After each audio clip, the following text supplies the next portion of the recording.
नमस्कार प्रशिक्षणार्थी विद्यार्थी मित्रांनी मैत्रिणींनो, आज आपण आपल्या सेम 4 मधील लिंग, शाळा आणि समाज या विषयातील लैंगिक असमानता कशा पद्धतीने असते, सामाजिक, आर्थिक, शैक्षणिक अशा काही विविध मुद्द्यांनुसार आपण त्याचा अभ्यास केलेला आहे। या ठिकाणी आपण आता स्वातंत्र्यपूर्व आणि स्वातंत्र्याच्या उत्तर काळातील जी काही ऐतिहासिक पार्श्वभूमी लैंगिक असमानतेच्या बाबत होती त्या वेळेच्या शासनाने कोणते प्रयत्न केलेले होते हे या ठिकाणी पाहणं गरजेचं आहे। आता या ठिकाणी आपण स्वातंत्र्यपूर्व जो काळ आहे त्या काळामध्ये कशा पद्धतीनं होतं हे अगोदर पाहूया आणि नंतर त्याचा मुद्द्यानुसार अभ्यास करूया। समाजामध्ये तसं पाहिलं तर स्त्री आणि पुरुष हे समाजाचे 2 घटक आहेत आणि समाजामधील मग या 2 घटकापैकी एक घटक जरी दुर्लक्षित राहिला तर समाजाचा विकास होऊ शकत नाही। म्हणून समाज विकासामध्ये जर विकास करायचा असेल, समाजाची प्रगती करायची असेल तर स्त्रियांना शिक्षण देणं हे सर्वात महत्त्वाचं आहे। जगातील प्रत्येक देश आपापल्या महिलांच्या शिक्षणाच्या बाबत प्रगल्भ झालेला होता हेही सांगता येईल। म्हणूनच जागतिक युनेस्को या नावाची जी काही संघटना आहे यांनी 1975 ते 1985 हे जे दशक आहे ते स्त्री विकास दशक म्हणून सुद्धा जाहीर केलेलं आहे। या ठिकाणी तुम्हाला वस्तुनिष्ठसाठी हा प्रश्न विचारला जाऊ शकतो। 1975 ते 1985 हे दशक कोणी महिला विकास दशक म्हणून जाहीर केले तर युनेस्को म्हणून येईल, किंवा युनेस्कोने कोणती साल स्त्री विकास दशक म्हणून जाहीर केले तर 1975 ते 85 सांगावं लागेल, किंवा 1975 ते 85 मध्ये युनेस्कोने स्त्रियांविषयक टिंबटिंब जाहीर केले तर स्त्री विकास दशक अशा पद्धतीनं हे सांगता येईल। त्याचबरोबर 1975 साली आंतरराष्ट्रीय स्तरावरची एक महिला परिषद घेण्यात आली, त्यामध्ये स्त्री शिक्षणावर चिंतन करण्यात आलं, विविध संघटनांनी सुद्धा यासाठी प्रयत्न केलं। त्याचबरोबर आपल्या देशामध्ये सुद्धा त्या स्तरावर प्रयत्न झाले। आपण पहा की आपल्या भारताला सांस्कृतिक पार्श्वभूमी आहे। आम्ही असं म्हणतो की वैदिक काळामध्ये स्त्रियांना पुरुषांच्या बरोबर अधिकार होते, शैक्षणिक, सामाजिक, धार्मिक, परंतु नंतर काही कालावधीनंतर कौटुंबिक, धार्मिक बंधनामुळे तिला शिक्षण घेणं शक्य झालं नाही। समाजामध्ये गौण स्थान प्राप्त झालं आणि समाजामधला स्त्रियांचा दर्जा हा राखला गेला नाही। ब्रिटिशांनी स्त्रियांच्या शिक्षणासाठी स्वातंत्र्याच्या पूर्वी खूप प्रयत्न केले। त्याचबरोबर भारतातील जे काही समाज सुधारक आहेत त्यामध्ये राजाराम मोहन राय, महात्मा फुले, सावित्रीबाई फुले, डॉक्टर बाबासाहेब आंबेडकर, महर्षी कर्वे यांनी सुद्धा प्रयत्न केलेले दिसून येतात। आता आपण या ठिकाणी स्वातंत्र्याच्या पूर्वीच्या काळामध्ये त्यावेळेस इंग्रज भारतात होते, त्यांनी कोणते प्रयत्न जे काही आपण स्त्री पुरुष समानता आहे त्यासाठी केले ते पाहूया। या ठिकाणी लॉर्ड बेंटिंक यांनी सती प्रथा बंद केली। आता सती प्रथा म्हणजे पतीच्या निधनानंतर पत्नीने पतीच्या चितेवर स्वतःला जिवंत जाळून घेणे होय। मग ब्रिटिशांनी असं ठरवलं की जर महिलेची इच्छा नसेल तर हे केलं जातं, पण महिलेच्या निधनानंतर कुठलाही पुरुष हा सती गेलेला दिसत नाही, म्हणून आपण ही प्रथा बंद पाडावी। त्यानंतर लॉर्ड डलहौसी यांनी भारतीय स्त्रियांच्या शिक्षणाला मदत करावी अशा पद्धतीची त्यावेळच्या ब्रिटिश शासनाला शिफारस केलेली होती, हेही या ठिकाणी सांगावंसं लागेल। त्यानंतर चार्ल्स वूड या नावाचे जे काही तिथले विद्वान होते ते भारतामध्ये आले होते। त्यांनी मुंबई, मद्रास आणि कलकत्ता या विद्यापीठांची स्थापना केली। त्याचबरोबर मुलींना प्राथमिक आणि माध्यमिक शिक्षण सुद्धा दिलं जावं आणि त्यासाठी शाळा सुरू कराव्यात हेही या ठिकाणी सांगितलेलं आहे। त्यानंतर 1870 साली मेरी कार्पेंटर यांनी भारतामधील प्राथमिक शिक्षिकांसाठी पहिलं प्रशिक्षण महाविद्यालय सुरू केलं, हेही आपल्याला या ठिकाणी नमूद करावं लागेल। त्यानंतर विल्यम हंटर यांनी भारतीय शिक्षण आयोगाची स्थापना करून ज्या मुली शिक्षिका होऊ इच्छितात त्यांना पारितोषिक दिलं जावं हेही त्या ठिकाणी सांगितलं।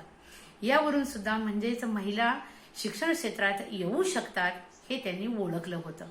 त्यानंतर महर्षी धोंडो केशव कर्वे यांनी 1916 साली भारतातील पहिल्या महिला विद्यापीठाची स्थापना केली आणि ते पहिलं महिला विद्यापीठ म्हणजे SNDT महिला विद्यापीठ मुंबई होय. त्यानंतर 1917 साली सॅडलर यांनी कलकत्ता विद्यापीठ फक्त कलकत्ता विद्यापीठाच्या संदर्भातच त्यांना बोलवलेलं होतं, परंतु त्यांनी त्या विद्यापीठाची जी काय आहे तिथं स्वतंत्र स्त्री शिक्षण मंडळ असावं, स्वतंत्र अभ्यासक्रम असावा, शाळेमध्ये शिक्षक प्रशिक्षणाची सोय असावी, वैद्यकीय शिक्षणामध्ये सुद्धा मुलींनी उतरावं हा विचार त्या ठिकाणी केलेला होता.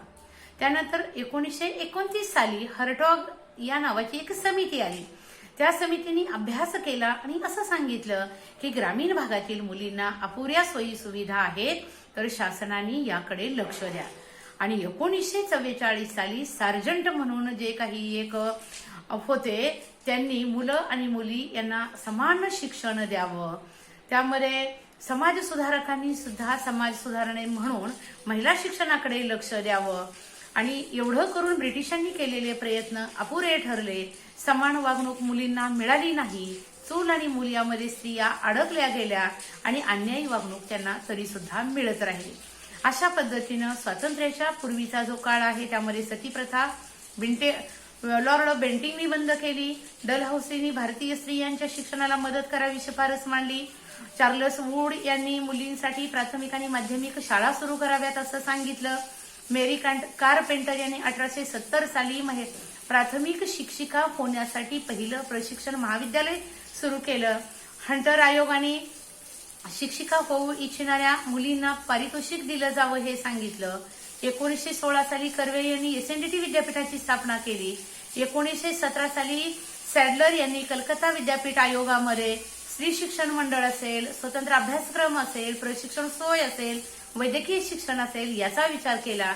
आणि हर्टॉग समितीने ग्रामीण भागातील मुलींना जे काही आहे अपुऱ्या सोयी आहेत याकडे लक्ष दिलं. आणि सर्वात शेवटचं सार्जंट यांनी 1944 साली मुलं आणि मुलींना समान शिक्षण द्यावं असं सांगितलं. हा झाला स्वातंत्र्याच्या पूर्वीचा भाग किंवा काळ.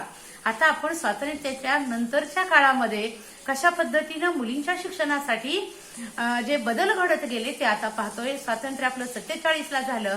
48 साली डॉक्टर राधाकृष्णन यांच्या अध्यक्षतेखाली विद्यापीठ आयोग स्थापन झाला आणि त्यांनी त्यामध्ये स्त्री शिक्षण विषयक धोरण मांडलं. स्त्रियांच्या शिक्षणासाठी सुविधा दिल्या जाव्यात. सुशिक्षित समाज जर का आम्हाला निर्माण करायचा असेल तर स्त्रियांना शिक्षण मिळणं गरजेचं आहे आणि स्त्री पुरुष हे समान असले पाहिजे. म्हणजेच शिक्षणाच्या बाबतीत समानता दिली गेली पाहिजे. हे विचार या ठिकाणी विद्यापीठ आयोगाने मांडलेले आहेत. यासाठी तुम्हाला वस्तुनिष्ठ प्रश्न असेल. विद्यापीठ आयोगाची स्थापना 1948 साली, त्याचे अध्यक्ष डॉक्टर राधाकृष्णन होते, हे लक्षात ठेवणं गरजेचं आहे. यानंतर माध्यमिक शिक्षण आयोगाची स्थापना लक्ष्मण स्वामी मुदलियार यांनी केली होती 1952 आणि 53 साली. मग त्यांनी सांगितलं होतं की स्त्री आणि पुरुषांचं शिक्षण जे आहे ते शिक्षण एकसारखं आणि समान असावं. दोन्हीमध्ये कोणताही भेदभाव केला जावो नये आणि स्त्रियांसाठी स्वतंत्र शाळा असाव्यात. आपण अजून सुद्धा बघतो बघा की काही घरांमध्ये की मुलींना शिक्षणासाठी बाहेर पाठवत नाहीत किंवा 10वी नंतर नको की समाज कसा आहे. जर मुलींसाठी स्वतंत्र शाळा असतील तर मुलींची पालकांना काळजी वाटणार नाही आणि समाज मग मुलींना शाळेत पाठवेल. म्हणून स्त्रियांसाठी स्वतंत्र शाळा असाव्यात. सहशिक्षण म्हणजे मुलं आणि मुली एकत्र शिक्षण दिलं जावं. स्त्री शिक्षिकांची व्यवस्था केली जावी. जसं की आता महिला शिक्षक असतील तर मुली त्यांच्या ज्या काही अडचणी आहेत, ज्या काही त्यांना समस्या वारंवार येत असतात तर त्या बिनधास्तपणे सांगू शकतात. म्हणून साठी स्त्री शिक्षकांची सोय असावी. शाळेमध्ये एक स्वतंत्र असं स्वच्छतागृह असावं. हे 1952-53 साली सांगितलं. आम्ही आता बघा शाळा सिद्धी योजना म्हणून महाराष्ट्र शासनाची आहे, तर अजून सुद्धा काही शाळांना स्वच्छतागृह नाहीत. म्हणजेच आम्हाला लक्षात येईल की 52-53 साली सांगितलेल्या गोष्टी आम्ही 21व्या शतकामध्ये सुद्धा पूर्ण करू शकत नाही. म्हणजे 51-20 आपण 70 वर्ष झाली तरी सुद्धा. त्याचबरोबर मैदानं असावीत, सहशालेय उपक्रमांमध्ये मुलं आणि मुली या दोन्हींनीही समान भाग घ्यावा. यानंतरचा तिसरा मुद्दा आहे स्त्री शिक्षणासाठी राष्ट्रीय समिती. ही जी समिती आहे 1957 साली दुर्गाबाई देशमुख यांच्या अध्यक्षतेखाली भारत सरकारनं नेमली गेली. मग दुर्गाबाई देशमुख समितीने असं सांगितलं की स्त्रियांच्या शिक्षणासाठी तुम्ही आर्थिक तरतूद करा, स्त्रियांच्या शिक्षणासाठी पालकांमध्ये समाजामध्ये जागृती निर्माण करा, स्त्रियांना शिक्षणाच्या सुविधा द्या, स्त्री आणि पुरुष शिक्षणाची जी काही विषमता आहे ती विषमता कमी करा. त्याचबरोबर माध्यमिक स्तरावर जर का मोफत शिक्षण मिळालं तरच स्त्रिया शिक्षण घेतील आणि स्त्रियांसाठी व्यावसायिक शिक्षण सुद्धा दिलं गेलं पाहिजे. अशा पद्धतीचे विचार या ठिकाणी दुर्गाबाई देशमुख या समितीने 1957 साली मांडलेले आहेत. त्यानंतर या ठिकाणी नंबर 4 मुलं आणि मुली यांच्या अभ्यासक्रमातील भेदासंबंधी सुद्धा कसा भेद केला जातोय याविषयी सुद्धा शासनाने माहिती घेण्यासाठी एक 1961 साली समिती नेमली आणि त्या समितीचे अध्यक्ष श्रीमती हंसा मेहता या होत्या. त्यांनी असं सांगितलेलं आहे की मुलं आणि मुलींचा बौद्धिक विकास तर सारखाच आहे, मग आम्ही मुलं आणि मुली असा भेदभाव का करायला हवा? शारीरिक भेद आहे हे ठीक आहे, पण आम्ही बौद्धिक भेद त्याच्यामध्ये करू नये आणि आम्ही वेगळी वागणूक देऊ नये. मग त्यांनी सांगितलं की प्राथमिक स्तरावर मुलं आणि मुली एकत्र शिकाव्यात, त्यालाच आम्ही सहशिक्षण असं म्हणतो. त्याचबरोबर अभ्यासक्रमामध्ये मुलींना वेगळा, की आता बघा काही शाळांमध्ये शिवण शिकवलं जातं, गृह शिक्षण शिकवलं जातं, पाककला शिकवली जाते, तर फक्त मुलींना शिकवू नये, मुलं मुली दोघांनाही शिकवावी, म्हणजेच भेद केला जाऊ नये. त्याचबरोबर मुलींना व्यावसायिक शिक्षण द्यावं की ती स्वतःच्या पायावर स्वतः उभा राहू शकेल. अशा पद्धतीचे विचार श्रीमती हंसा मेहता यांनी मुलं मुली यांच्या अभ्यासक्रमातील भेदासंबंधी स्वतः व्यक्त केलेले आहेत, सांगितलेले आहेत, शासनाला कळविलेले आहेत. त्यानंतर 5वा मुद्दा आहे ग्रामीण भागातील मुला मुलींचा शिक्षणासाठी जनतेच्या साह्याच्या अभावाची कारणे शोधण्यासाठी नेमलेली समिती जी 1963 साली स्थापन झालेली आहे. मग या समितीने काय केलेलं आहे? ही समिती श्री एम भक्तवत्सलम यांच्या अध्यक्षतेखाली स्थापन झालेली आहे. यांनी स्त्रियांच्या शिक्षणाचा प्रसार करावा, शाळेला इमारत बांधकाम असावं, खाजगी शाळांची स्थापना करावी, तरच मुलं शाळेमध्ये मुली जास्त येऊ शकतील. समाजामध्ये पूर्वग्रह आहे की स्त्री शिकली तर आपलं ऐकणार नाही, आपल्या मुठीत राहणार नाही, तर असा जो न्यूनगंड आहे, पूर्वग्रह आहे, तो दूर करण्याचं काम त्या ठिकाणी केलं जावं. त्याचबरोबर मधल्या वेळचं ज्याला आपण जेवण म्हणतो तेही दिलं जावं, मोफत पुस्तकं दिली जावीत आणि स्त्री शिक्षिकांची नेमणूक करावी, असे विचार या ठिकाणी श्री एम भक्तवत्सलम यांनी या ठिकाणी 1963 साली केलेले आहे. त्यानंतरचा 6वा मुद्दा सांगता येईल कोठारी आयोग. कोठारी आयोगाची स्थापना 1964 साली झाली. Doctor D.S. कोठारी याचे ते अध्यक्ष होते, म्हणून भारतीय शिक्षण खरं पाहिलं तर त्या आयोगाचं नाव आहे, पण तो आयोग 2 नावांनी ओळखला जातो. एक म्हणजे भारतीय शिक्षण आयोग आणि दुसरं म्हणजे कोठारी आयोग. कोठारी आयोग म्हणजेच ते त्या आयोगाचे अध्यक्ष होते, म्हणून त्या आयोगाला कोठारी आयोग असं म्हटलं जातं. त्याच पद्धतीनं स्त्री शिक्षणाकडे लक्ष दिलं जावं, नोकरीची संधी दिली जावी आणि आतापर्यंतचे जे काही सर्व वेगवेगळे आयोग आहेत, वेगवेगळ्या समित्या आहेत, त्यांनी जे स्त्री शिक्षण विषयक विचार मांडलेत त्या सर्व विचारांचा त्यांनी स्वीकार केलेला आहे आणि त्या स्वीकारानुसार तसा अवलंब करावा असंही सांगितलेलं आहे. त्यानंतर 7वा मुद्दा जो आहे राष्ट्रीय शैक्षणिक धोरण 1986. त्यावेळेचे तत्कालीन पंतप्रधान राजीव गांधी होते. त्यांनी असं सांगितलं की आपल्या भारताला एका नव्या राष्ट्रीय शैक्षणिक धोरणाची गरज आहे की 66 नंतर एकही धोरण झालं नव्हतं. मग 66 ते 86 हे 20 वर्षाचा कालावधी गेला. मग त्यावेळेस त्या धोरणामध्ये असं सांगितलं की स्त्री सबलीकरणासाठी शिक्षण आवश्यक आहे, अभ्यासक्रमाची पुनर्रचना करणं गरजेचं आहे, पाठ्यपुस्तक निर्मिती तशा पद्धतीनं करावी की जेणेकरून स्त्री शिक्षण किंवा स्त्री पुरुष समानता नांदली गेली पाहिजे. त्याचबरोबर प्रशिक्षण कार्यक्रम सुद्धा राबवावेत, तरच आपण बघा कोणत्याही गोष्टीचं ट्रेनिंग दिलं जातं. आता तुमच्यातलेच काही विद्यार्थी आहेत, काही चांगले छान शिकवत असतील, पण ट्रेनिंग दिलं तर आम्ही अजून छान शिकतो. तशाच पद्धतीने या राष्ट्रीय शैक्षणिक धोरणामध्ये सांगितलेलं आहे. आणि स्त्रियांना निर्णय प्रक्रियेमध्ये आणि प्रशासनामध्ये सुद्धा भाग घ्यावा आणि त्यासाठी एक कृती कार्यक्रम असावा, असंही सूचित या ठिकाणी केलेलं दिसून येईल. आता कोणतीही धोरणं करून जमत नाही. धोरणं केली तर त्या धोरणं कशी अंमलबजावणी करावी, यासाठी सुद्धा एखादा कृती कार्यक्रम असावा लागतो. मग त्यासाठी शासनानं 1986 साली एक कृती कार्यक्रम आयोजित केला. 86च्या धोरणावर आधारित, हे तुम्ही सगळ्यात पहिल्यांदा लक्षात घ्या. मग त्यांनी एक टप्पे ठरवले की 86चं धोरण आहे, पण 1990 पर्यंत मुलींना प्राथमिक शिक्षण टप्प्याटप्प्याने कसं दिलं गेलं पाहिजे. म्हणजे 86ला कसं, 87ला कसं, 88ला कसं, 89ला आणि 90ला, म्हणजे त्यांनी एक 5 वर्षाचा पूर्ण प्लॅन बनवला. त्यानंतर त्यांनी हे झाला प्राथमिक शिक्षणाचा. त्याचबरोबर त्यांनी 86 ते 95 पर्यंत उच्च प्राथमिक कशा पद्धतीचं असावं याचाही प्लॅन बनवला. त्याचबरोबर 1995 पर्यंतच 90 पर्यंत मुलींना प्राथमिक शिक्षणाचा टप्पे ठरवले, 95 पर्यंत उच्च प्राथमिकचं ठरवलं आणि 1995ला 15 ते 35 वयोगटातील व्यक्तींना प्रौढ म्हटलं जातं. प्रौढांसाठी सुद्धा त्यांनी एक कृती कार्यक्रम ठरविला. अशा पद्धतीनं त्यांनी स्त्री अभ्यासाला प्रोत्साहन दिलेलं आहे, हे आपणाला या ठिकाणी सांगता येईल. त्याचबरोबर त्यांनी सर्व भारतातील राज्यांमध्ये स्त्री शिक्षण विभागाची सुद्धा स्थापना केलेली आहे. त्यानंतर एक 9वा मुद्दा आपला आहे राममूर्ती समिती. 1990 साली राममूर्ती यांच्या अध्यक्षतेखाली एक समिती नेमली, जी 1986ची जी धोरण सांगितलं होतं त्या धोरणामधील काही बाबी अजून राहिल्या का, कृती कार्यक्रम 1986चा दिला त्यामध्ये पण काही राहिलं का, यावरच फक्त त्यांनी वर्कआउट केलेलं आहे. मग त्यांनी त्या ठिकाणी स्त्री पुरुष समानता असावी, स्त्रियांचा व्यावसायिक विकास केला जावा किंवा शिक्षण दिलं जावं, स्त्री अभ्यास केंद्राची स्थापना करावी आणि प्रौढ शिक्षणावर भर द्यावा, या बाबी राममूर्ती समितीच्या लक्षात आलेल्या आहेत किंवा त्यांनी सुचविलेल्या आहेत.